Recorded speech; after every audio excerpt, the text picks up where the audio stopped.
Why do we sit here being silent, watching our leaders turn into tyrants? Have they forgotten which side they're fighting for? Checks and balances set aside and rule of laws, youth and ours, and Constitution openly ignored. Man, I'm not okay. Think we are being played. Is it time for right and left to join a greater cause? Man, I'm not okay.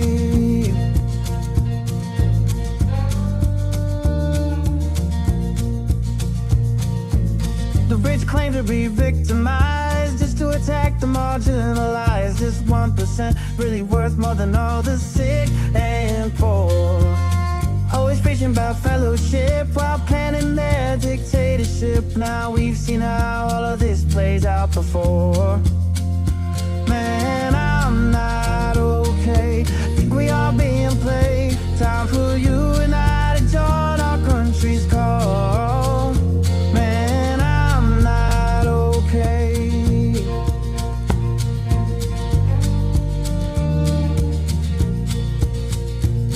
Ever wonder all the mystery, why they whitewash our history? Keep dividing is their plan. All in all, such a scam. Algorithm very sly, only used to spread the lies. Politicians know well, hate is simple to upsell. Man, I'm not okay. Think we are being played. Time for you and I to join our country's call. We are not okay. America is not okay, and we all know that. Former Congressman Joe Walsh, this is The Social Contract with Joe Walsh. Let's figure out how to get okay together.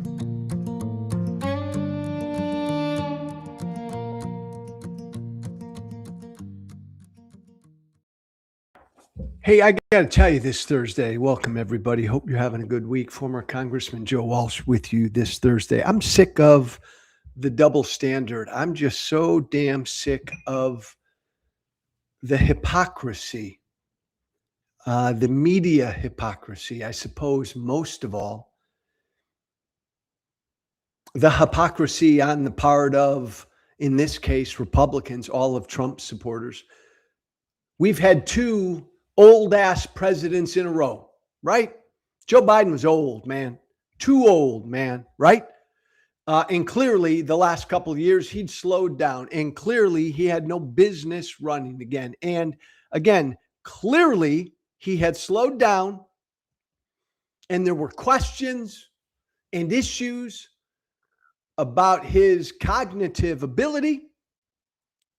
Is he all there? Can he do his job? All fair. Biden was 81. All fair, legit questions during Biden's presidency. Is he too old? Can he still do the job? There were shouts for the 25th Amendment when it came to Biden.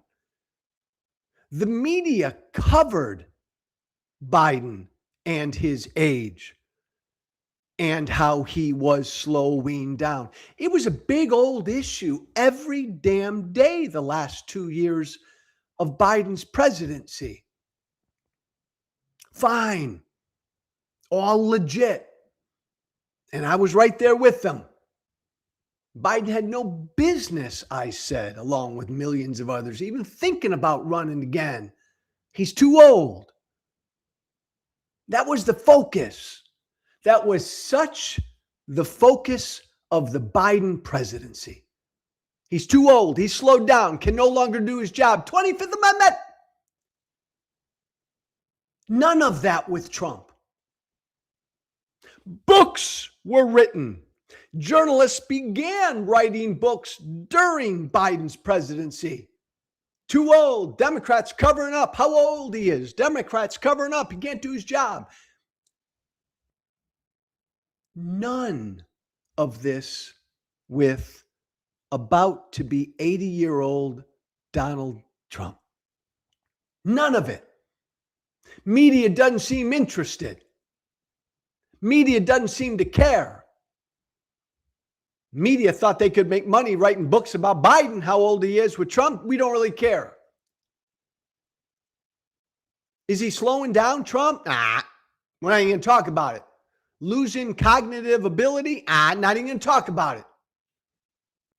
The fucking double standard is shameful. And by the way, it was on display again yesterday at the White House. Let me be clear about something. Let me be crystal clear this Thursday about something. Joe Biden was too old. He was slowing down. Had no business running again. I said that a bunch in real time. Donald Trump is too damn old. He's slowing down. I questioned Biden's cognitive ability during the presidency. Man, Trump's cognitive ability? Damn right it ought to be questioned. Yesterday at the White House, and look, I understand. Here's what pisses me off about the fucking media. I know. I go on CNN, I'll go on MS Now, but I'm still pissed at the media. See, Trump's good for ratings. See, that's been the problem all along. Fuck the country. Fuck how dangerous he is. Fuck that he's a threat to democracy and the rule of law. He's great for numbers, Joe. He's great for ratings. We got to show his mug every single day. But he's saying shit that doesn't make sense. He's confused. He's mixing things up. He's not all there. Can't talk about that, Joe. He's good for ratings. We got to keep the camera on him. That's what it seems like the media really cares about. This was on vivid display yesterday at the White House. What I'm about to play for you, this isn't the first time, the second time, the fourth time, the 14th time, the 400th time. This may be like the 4,000th time in the first 15 months of Trump's presidency where he's not all fucking there, where he's lost touch with reality, where he's confused, mixed up, doesn't understand shit, getting names wrong, screwing up countries, whatever. This is about the 4,000th example of Trump losing his mind. He was asked a question. And by the way, he's got 4 heroes behind him, the 4 astronauts on Artemis 2, who, if I remember correctly, didn't even say a damn thing yesterday in the Oval Office, right? Same scene where the old fat guy, Donald Trump, is sitting there at the desk, right? Sitting there hunched over at the desk, and his props are behind him. In this case, the props were those 4 astronauts. And Trump's doing what he always does, right? He doesn't stand anymore. He can't stand for a long period of time. You know why? Because he's too fucking old.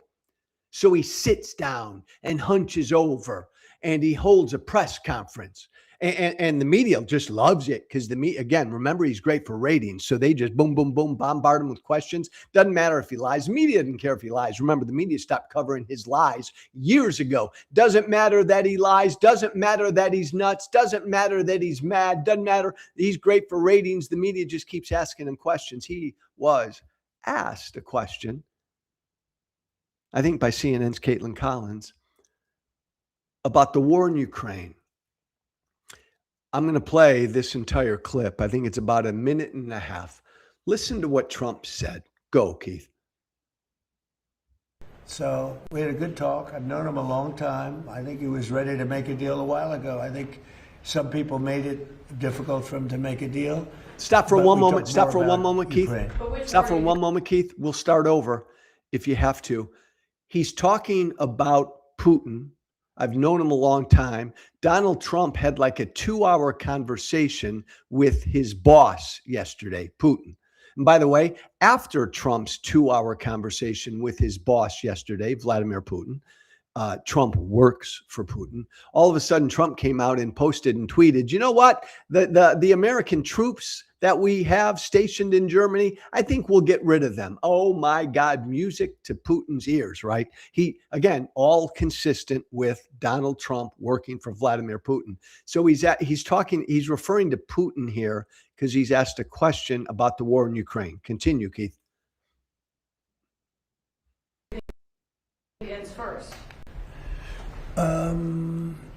That's an interesting question. You know, coming from you, that's very interesting. Which war would end first? I don't know. Maybe they're on a similar timetable. I think Ukraine, militarily, they're defeated. Okay, you wouldn't know that by reading the fake news, but militarily, look, their Navy. So they had 159 ships. Every ship is right now underwater. Typically, that's pretty good. What do you think, Jared? I mean, it's going to be hard for them to make a naval comeback. Okay, now they have an Air Force. Every one of their planes has been shot down or has been decimated.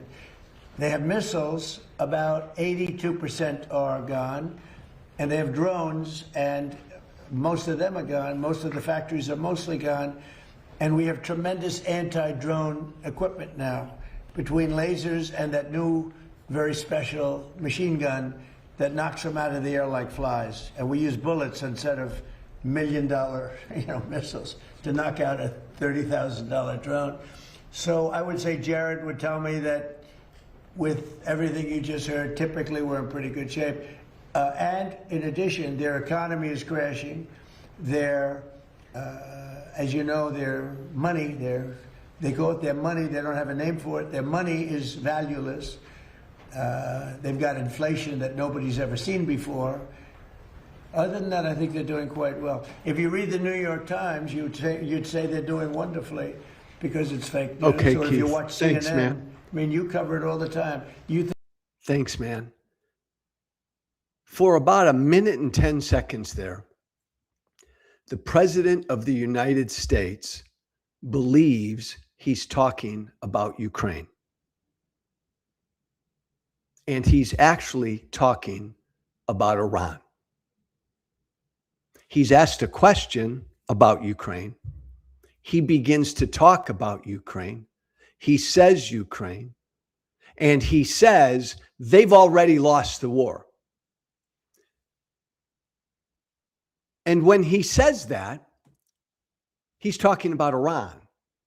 But he thinks he's talking about Ukraine. They're already defeated, he said, referring to Ukraine when he really means Iran.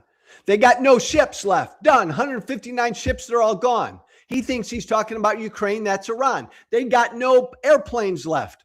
Had about 80 something. Now they're gone. He thinks he's talking about Ukraine. He's talking about Iran.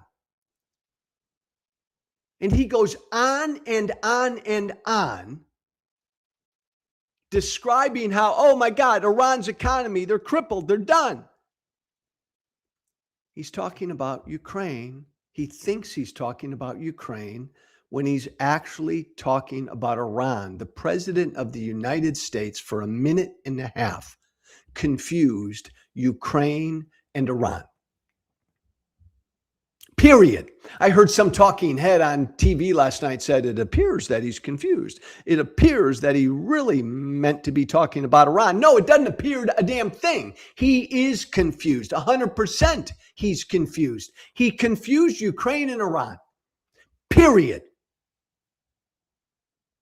He doesn't know the difference between Ukraine and Iran. Period. Or he just got it really, really confused for a minute and a half. And by the way, nobody corrected him. None of his staff in the Oval Office corrected him. No media member corrected him. There was no follow-up question. Mr. President, excuse me something, sir. You're talking about they had 159 ships. You're not talking about Ukraine, right? You're talking about Iran. Like nobody corrected him. None. No follow-up. The President of the United States fucking losing his mind. And nobody says shit.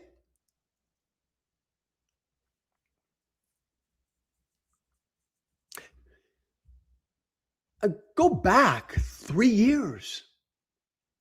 Imagine that's Biden sitting at that desk in the Oval Office, and he's asked a question about Ukraine, and he starts talking about the war in Syria, thinking he's talking about Ukraine.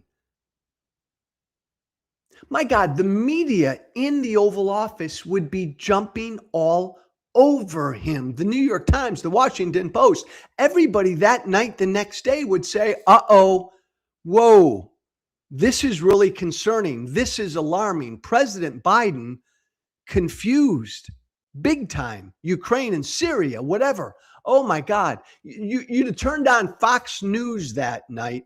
Sean Hannity would still be talking about it to this day. 25th Amendment, Joe Biden is not all there.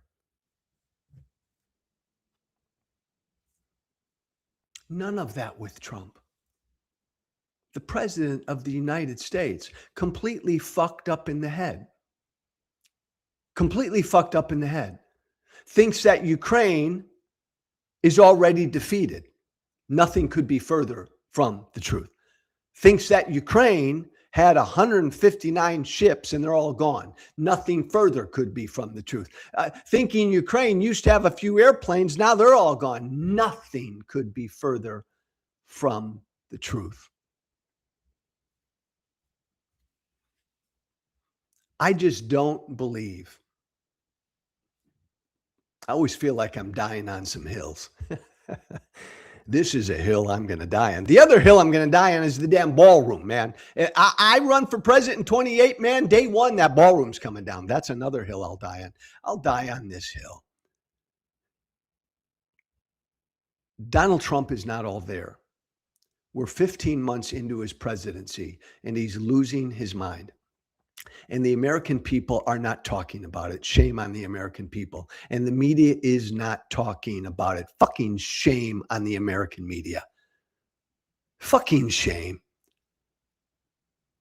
Jonesing for their ratings. Ignoring the man behind that desk who no longer knows the difference between Ukraine and Iran. This is dangerous. This is really scary. This is only 15 months.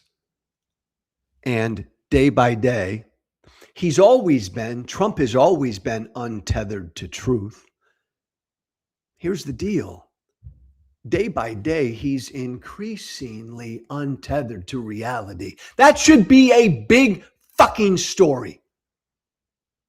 A big fucking story. Man, the lives of Americans are at stake. The lives of people around the world are at stake. Hell, the world economy is at stake because a madman is in the White House who's losing his mind. American media just doesn't talk about it. They're probably working on I'll bet you there are journalists right now working on more books about Democrats covering up how old and out of touch Biden was. The other part of that was when Trump said Ukraine, they're already defeated, and he's confused in the head. The other truth is Trump's always wanted Ukraine to lose. Right? So there it is. That thought is always right there because Trump works for Putin. So he's always wanted Ukraine to be defeated.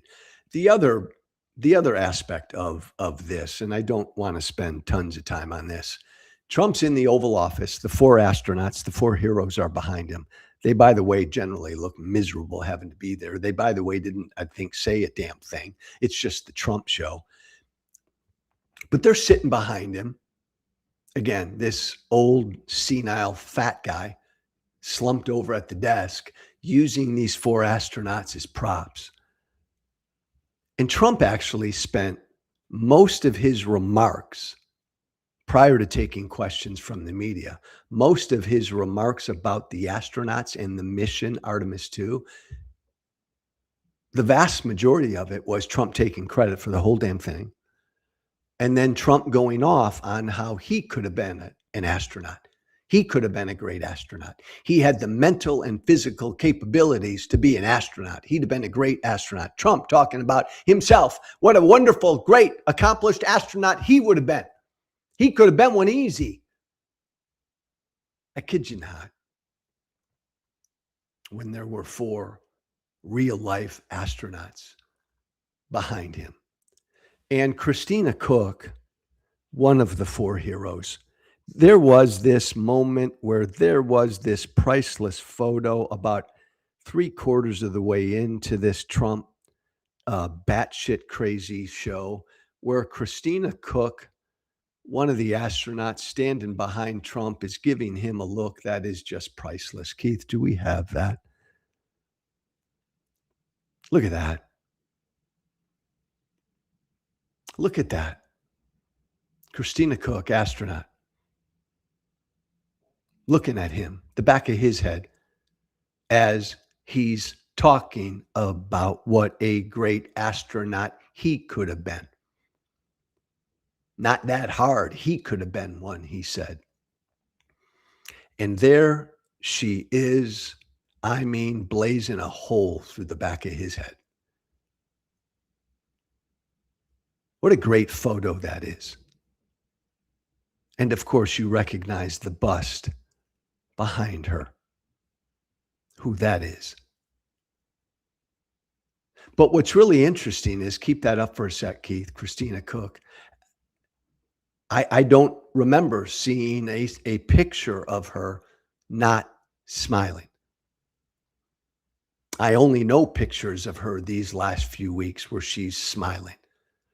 When she got back home, before she left, my God, when she was up in outer space, right, circling the moon, and all the videos, all the pics that these 4 heroes were taking of, there she was, educating the American people, always with a smile on her face. This astronaut, this American hero, always smiling. This is the first picture I've ever seen of her where she's not smiling. I don't know. Do with that what you want. Hey, 2 other quick thoughts. Thanks, Keith, on that. 2 other quick thoughts I want to get to before we close this Thursday. There are a lot of people, a lot of Americans, who believe that the shooting this past weekend at the White House Correspondents' Dinner was staged. There are a lot of people on the right and the left who believe that. There are a lot of people on the right and the left who believe the assassination attempt in Butler, Pennsylvania against Trump was staged, that these were false flag operations. They were all staged events. There are more Americans than you think who believe in these conspiracies, that these 2 attempted assassination attempts on Donald Trump's life were not real. They were staged. Now, to be clear, I don't believe that at all. I do not believe either event was staged. I believe they were both legit assassination attempts. That's what I believe. The point I'm making is there are a lot of Americans, an increasing number of Americans, who believe in these conspiracies. Just like there are a lot of Americans who actually believe the 2020 election was stolen. Just like there are a lot of Americans who believe in the conspiracy that there is a deep state embedded within our federal government that's declared war on conservatives and is out to get Trump. There's Pizzagate.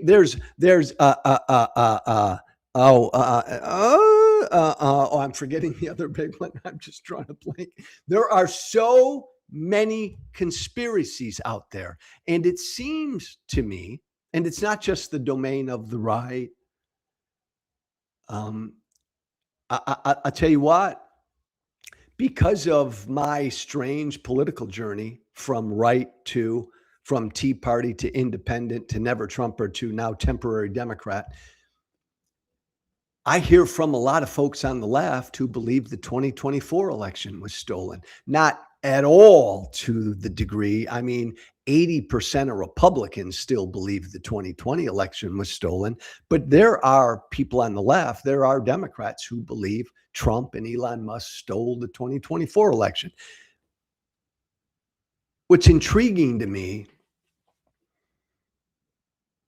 is why so many people, so many Americans believe in conspiracies. And this seems to be a real big recent phenomenon. It's always been there, but it seems to be really big and has become a big deal. Conspiracies, conspiracy theories in this age of Trump. Mostly on the right, but plenty on the left. It's an interesting question for us all to think about. Why do so many Americans now believe in conspiracies? Why is this a big recent deal? I think there are 4 reasons. Think about this. Let me know what you think. I think there are 4 reasons why conspiratorial thinking is now so widespread in America. Reason number 1 is Trump. Well, reasons number 1 and 2 are Trump. Reason number 1 is Trump. Like, why do people believe the assassination attempt at the White House Correspondents' Dinner last weekend and the assassination attempt in Butler, Pennsylvania 2 years ago? Why do people on the right and left believe that they were staged? Well, part of it is because of Donald Trump. He's so bad and so corrupt and so lawless. Like, it's not far-fetched to think that he would stage assassination attempts on himself. Like, right, Trump doesn't adhere to any norms. Trump will do anything to win. He believes he's above the law. See, Trump is such a bad person. It's actually kind of believable with Trump that he actually would stage an assassination attempt. That's reason number 1. The second reason we can't ignore also has to do with Trump. Donald Trump's a pathological liar. He's one of the biggest liars in human history. He came of age politically, spreading conspiracies. Trump is one of the biggest spreader of conspiracies in this era. Obama's not American. Obama wasn't born here. Trump became a thing by spreading that. Trump has encouraged and spread all sorts of conspiracies and lies and bullshit to get himself elected twice.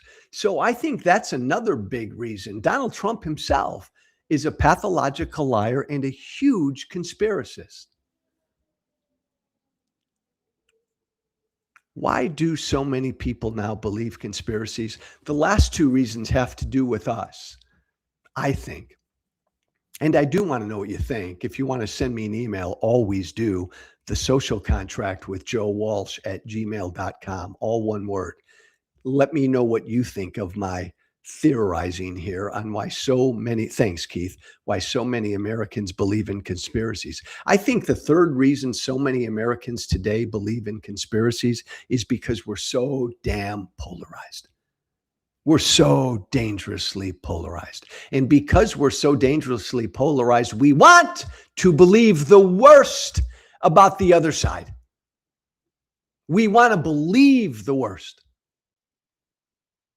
Like, we're so polarized. If you're a Democrat or you're a member on the left, you want to believe the absolute worst about Trump and MAGA.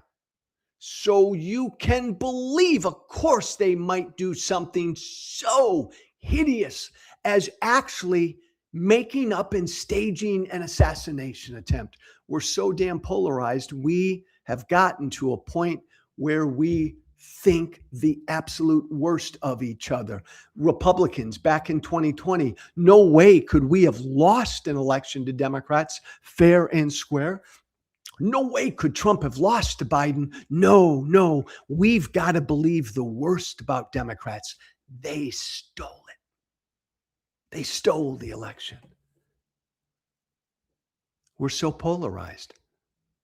And we go down this rabbit hole where we continue to believe the worse and worse and worse about those people on the other side. The final reason why I think an increasing number of Americans buy into conspiracies is because staying informed and actually following the truth, that's hard. That takes work. It's a hell of a lot easier to not stay informed and just turn on the news network or show or go to the website that doesn't inform you, but just confirms what you believe. And if I don't like the truth, if the truth is hard for me to accept, it's a lot easier to just accept the bullshit and the lies. So way too many Americans have chosen the easier route. We're not doing our job as free, informed citizens. This is why we're buying into bullshit and lies and conspiracies. So many of us. If you want to stay informed, I mean actually informed today in America, you got to do some fucking work. You can't just go to your bubble and have Hannity or Rachel Maddow feed you the shit you want to hear. You got to get out there and go to a bunch of bubbles, all kinds of bubbles, to get the best information you can get so you can get at the truth, so you can know what the truth is about the COVID vaccines. Instead of just going to your bubble and in your bubble, they tell you, oh, the vaccines are deadlier than COVID itself. Oh, yeah. I'm going to believe that because that's kind of what I want to believe. As a people, think about this. Most of us no longer want to be informed. We no longer try to be informed. We have our beliefs, we have our inclinations, and so every day we go to places to get those beliefs, those ideas, those inclinations confirmed. We're not willing anymore to do the hard work of actually staying informed. And look, it's hard to accept the truth because oftentimes the truth is going to go against what you want and what you believe. There's an election. You want to win the election. You didn't win the election. Your side didn't win. That's hard to accept. So I'm going to ignore that truth. And I'm going to believe this lie and this conspiracy that the election was stolen. That's a lot easier because that's what I want to believe. It's so much easier to wrap your arms around lies and bullshit and conspiracies than it is to try to get at the truth and accept the truth, whatever the truth is.